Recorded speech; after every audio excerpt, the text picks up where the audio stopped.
धाराशिवमध्ये एनडीआरएफला बोलावलेले आहे आणि भूम परंडा तालुक्यामध्ये 48 लोक अडकले असल्याचं कळतंय। हेलिकॉप्टरने नागरिकांना आता सुरक्षित ठिकाणी हलवलंय आणि लाख गावामध्ये जवळपास 12 लोक अडकलेत। धाराशिवमधून बातमी आहे। भूम आणि परंडा तालुक्यातल्या वडनेर, ढगपिंपरी, रुई, देवगाव, नरसाळे वस्ती गावामध्ये लोक अडकलेत आणि एनडीआरएफला पाचारण करण्यात आलंय। तर नाशिकवरून आर्मीचं हेलिकॉप्टर त्यांना सुरक्षित ठिकाणी हलवण्याचं काम करतंय। लाख गावात 12 लोक अडकलेत, त्यांना धाराशिव जिल्हा टीमने आता सुरक्षित ठिकाणी हलवलेलं आहे आणि विभागीय आयुक्त कार्यालयाने ही माहिती दिली आहे। भूम आणि परंडा तालुक्यामध्ये मोठ्या प्रमाणात पाऊस झालेला आहे आणि या पावसामध्ये काही लोक अडकले होते।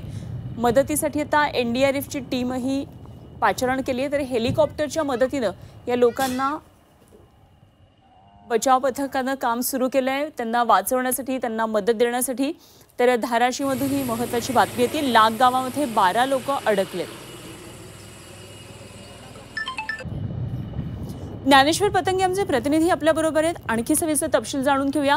ज्ञानेश्वर, तुफान पाऊस झाल्याचं कळते धाराशिवमध्ये आणि भूम परंडामध्ये, विशेषतः हेलिकॉप्टरने मदत सुरू आहे। काय नेमकं चित्र दिसतंय हे?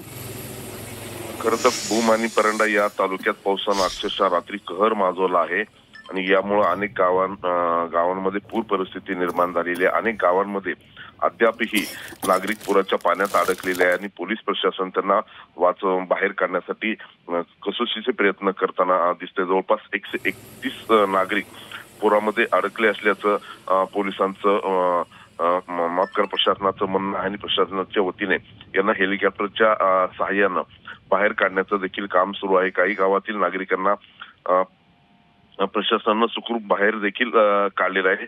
आज संध्याकाळपर्यंत अहमदनगर आणि पुणे येथील देखील एनडीआरएफची टीम दाखल होणार आहे आणि नागरिकांच्या बचावाचं काम प्रशासनाच्या वतीनं जोरदार पद्धतीने सुरू आहे। धन्यवाद दिलेल्या सगळ्या सविस्तर माहितीसाठी आणि जरूर आपल्याकडून वेळोवेळी ही सगळी माहिती जाणून घेत राहू। तुर्तास धन्यवाद दिलेल्या सगळ्या माहितीसाठी। ज्ञानेश्वर पतंगे आमचे प्रतिनिधी आपल्याबरोबर होते। तर धाराशिवमधली सगळी परिस्थिती आपण पाहतोय। हेलिकॉप्टरच्या मदतीने इथल्या नागरिकांचं बचाव कार्य सुरू आहे। लाख गावामध्ये 12 नागरिक अडकले होते आणि त्यांच्या बचाव कार्यासाठी हेलिकॉप्टर मागवण्यात आलेलं।